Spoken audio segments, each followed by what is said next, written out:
Welcome to the Rim Break Rodeo. We hope this video helps.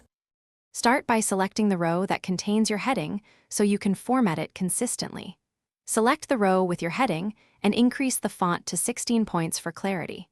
Apply bold and center alignment to make the label readable across varied data.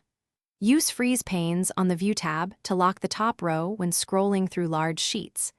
Adjust column widths with auto fit by double-clicking the boundary between headers. Save your workbook to preserve these visual changes for all users. If headings are long, use wrap text so a title fits within one row neatly. Wrap text in header cells to fit long titles within one row and keep row height controlled. Avoid excessive merging because it can break sorting and filtering functionality in tables.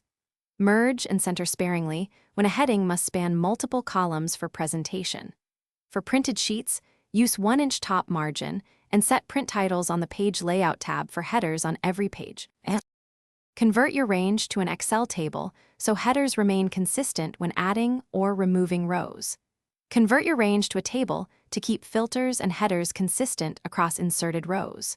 Rename any blank or vague headers to short names of 10 to 20 characters for clearer formulas and references.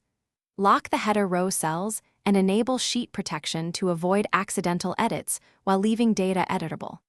Finally, document header meanings in a Thanks for watching. Consider subscribing if we helped you.